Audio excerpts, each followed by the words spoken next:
Suspensive ব্যাপারগুলো থাকে, আপনারা যখন পেরমিশন নবায়ন করতে যাবেন আপনারা অবশ্যই আপনার উকিলের সাথে কথা বলে যাবেন যে আপনার আসলে সাসপেন্সিভ আকল তো ওই কাগজটা লাগবে কিনা। সেই সাসপেন্সিভ কাগজ না থাকার কারণে কর্তব্যরত পুলিশ কিন্তু এক্সপুলসিওনে নামে ব্যাপারটা করার ক্ষেত্রে অনেকটা অগ্রসর হয়েছে। এরকম কয়েকটা বিচ্ছিন্ন ঘটনা আমরাও খুব কাছের থেকে ফেস করেছি। আসসালামু আলাইকুম, ক্রস পয়েন্ট থেকে আমি জয় আবারও একটি ভিডিও বার্তা নিয়ে আসছি আপনাদের জন্যে। বরাবরের মতোই আসলে যেহেতু ইমিগ্রেশন সংক্রান্ত ব্যাপার, আমাদেরকে অনেকেই প্রশ্ন করেন, সেটা হচ্ছে যারা আমরা রিকোর্সও করেছি, আমাদের রিকোর্স এখনও চলমান, তো আমাদেরকে কি করেন আপনারা ওই অ্যাপটা যেটা আমরা আসলে বিগত সময়গুলোতে আপনাদেরকে বুঝিয়ে বলার চেষ্টা করেছিলাম, যে অ্যাপগুলোতে আমরা এইভাবে বলার চেষ্টা করেছি যে যখন আপনারা রিকোর্স করেন আপনাদের যখন আরজি নাম্বারগুলো আসে ঠিক তখনই ওই আরজি নাম্বারের পাশে আমাদের যে প্রোফাইল ফাঁসিগুলো আমরা ওগুলো দেখতে পারি। তো থ্যাংক ইউ, আপনারা আসলে ওই ভিডিও ফলো আপ করে অনেকেই অনেক ইনফরমেশন নেওয়ার চেষ্টা করেছেন বা আমাদেরকে স্ক্রিনশট দিয়ে জানানোর চেষ্টা করেন। অনেকেই প্রশ্ন করেন ভাই আমার এই কেসটা কী অবস্থায় আছে দেখেন, ইত্যাদি ইত্যাদি ইত্যাদি।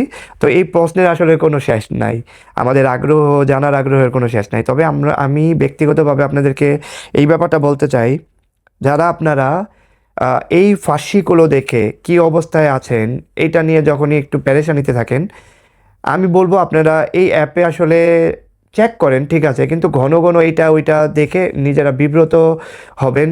হয়তো জানার ভুলের কারণে, হয়তো সঠিকভাবে কেউ আপনাকে না বলার কারণে গুগল ট্রান্সলেট করে চ্যাট জিপিটির মাধ্যমে বিভিন্নভাবে জানার চেষ্টা করেন, ঠিক আছে। অনেক সময় হয় কি আপনাদের অথেন্টিক ইনফরমেশনটা কিন্তু পাওয়া যায় না, অনেক সময় পাবেন অনেক সময় পাবেন না। অনেক সময় অনেকে বলে আর্কিভিয়া তো কি, অনেক সময় বলে এটাতে লেখা আমার ফাইল ক্লোজ ইত্যাদি ইত্যাদি। এই যে ব্যাপারগুলো এগুলো নিয়ে আসলে আপনারা একটা গোলক ধাঁধায় পড়ে যান। আমি বলবো আপনারা এই অ্যাপটা এত ঘন ঘন দেখারও কিছু নাই। যাদের রিকোর্সও হয়ে গেছে অলমোস্ট 1 বছর তারা এই অ্যাপটা ব্যবহার করেন কেন? কারণ আপনারা ততদিনে জেনে যাওয়ার কথা যে আপনার সামনে অডিয়েন্সের কোনো ডেট আসছে কিনা, সেই ডেটটা কিন্তু ওখানে উল্লেখ থাকে, আপনি হয়তো জানেন। আবার অনেক সময় কিন্তু উকিল বলে থাকে যে তোমার কিন্তু ডকুমেন্ট সাবমিট করতে হবে, আপনি প্রোফাইলে দেখেন যে এরকম কোনো ডেটই লেখা নেই। হ্যাঁ, হতে পারে এরকম। অনেক সময় হয় কি নোতে স্ক্রিপ্তে নামে একটা ব্যাপার থাকে, আপনার যে ডকুমেন্টগুলো এগুলো হয়তো বা উকিলকে আলাদাভাবে দিতে হবে। সেই ডকুমেন্টগুলো উকিল কী করবে, তার জুডিশি আপনার যে জুডিশি আছেন যিনি বিচারক তার কাছে পাঠাবেন, এবং সে এই কাগজগুলোকে ভ্যারিফাই করে বালুতারে করে আপনাকে হয়তো বা একটা ব্যাপার বলার চেষ্টা করবে। তো আমি আসলে যারা নতুন রিকোর্সও করা তারা যখন আমাদেরকে স্ক্রিনশট দিয়ে এগুলো দেখানোর বা বলার চেষ্টা করেন তাদের উদ্দেশ্যে বলছি, আপনারা খেয়াল করবেন আপনাদের প্রোফাইলের নিচের দিকে সাসপেন্সিভা নামে একটা ব্যাপার থাকে। এই সাসপেন্সিভার মোস্ট অফ দ্য টাইমে আপনার ওখানে লেখা থাকে আর্কিভিয়া। তো এই যে ব্যাপারগুলো আপনারা যাদের সাসপেন্সিভা আছে তারা এটা মেনে নেন যে আপনাদের এই সাসপেন্সিভা আছে মানে হচ্ছে আপনি পরবর্তীতে পারমিশন নবায়ন করার ক্ষেত্রে আর কোনো বাধা থাকলো না।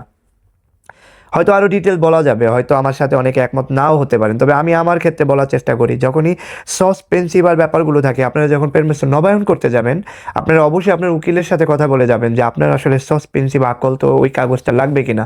কারণ আমরা বিগত সময়ে অনেকগুলো কেসের ক্ষেত্রে দেখেছি সাসপেন্সিভ কাগজ না থাকার কারণে কর্তব্যরত পুলিশ কিন্তু এক্সপুলসিওনে নামে ব্যাপারটা করার ক্ষেত্রে অনেকটা অগ্রসর হয়েছে। এরকম কয়েকটা বিচ্ছিন্ন ঘটনা আমরাও খুব কাছের থেকে ফেস করেছি। আলহামদুলিল্লাহ দিন শেষে আমরা ওই ক্লায়েন্টদের উপকার করতে পেরেছি। তবে যাদের সাসপেন্সিভ লাগবে তারা যেন উকিলের কাছে জিজ্ঞেস করে নি কার লাগবে না। যিনি রিকোর্সও করেন, যে অ্যাডভোকেট রিকোর্সও করেন সে ভালো জানে। আপনি জিজ্ঞেস করবেন, যদি বাংলা থেকে ইতালিয়ান ট্রান্সলেট করার সুযোগ থাকে অথবা ইতালিয়ান ভাষা বলতে পারেন, তারা পারমিশন নবায়নের ক্ষেত্রে কস্তুরা যাওয়ার আগে অবশ্যই আপনার উকিলকে জিজ্ঞেস করে নেবেন আমার সাসপেন্সিভ লাগবে কি না। যাদের রিকোর্স অর্ডিনারি তাদের অনেকের ক্ষেত্রেই লাগে না, কিন্তু অনেকের ক্ষেত্রেই আবার সাসপেন্সিভ কাগজগুলো চায়। তো এই জায়গাটা আপনারা কনফিউজ না হয়ে উকিলের সাথে পরামর্শ করে নেবেন কস্তুরা যাওয়ার আগে। তো আমি আসলে আবার ভিডিওর প্রথমে চলে আসি। তো যারা আসলে প্রোফাইল ফাঁসিগুলো নিয়ে আসলে অনেক চিন্তিত, তারা এই চিন্তা না করে তারা আসলে অন্যান্য ডকুমেন্টসের উপরে ফোকাস করেন। যেমন যদি ল্যাঙ্গুয়েজ সার্টিফিকেট না থাকে অ্যাচিভ করার চেষ্টা করেন, ভাষা শিখেন, চিপিয়াতে ভর্তি হন। আর যাদের আসলে সময় নাই, শনি রবিবার ছাড়া ছুটি পান না, তারা অনলাইনে ক্লাস করেন। কত অনলাইন প্ল্যাটফর্ম আছে যারা আসলে ভাষা শেখাচ্ছেন একটা নামমাত্র সার্ভিস চার্জ নিয়ে অথবা একটা নির্দিষ্ট পরিমাণ ফি এর বিনিময়ে। আপনাদের যাদের সময় আছে ওই ক্লাসগুলো করেন, ইউটিউবে ভিডিও দেখেন। এইভাবে করে আপনাদের ল্যাঙ্গুয়েজের প্রসার করেন, পরবর্তীতে সুযোগ থাকলে পরীক্ষা দিয়ে নিলেন।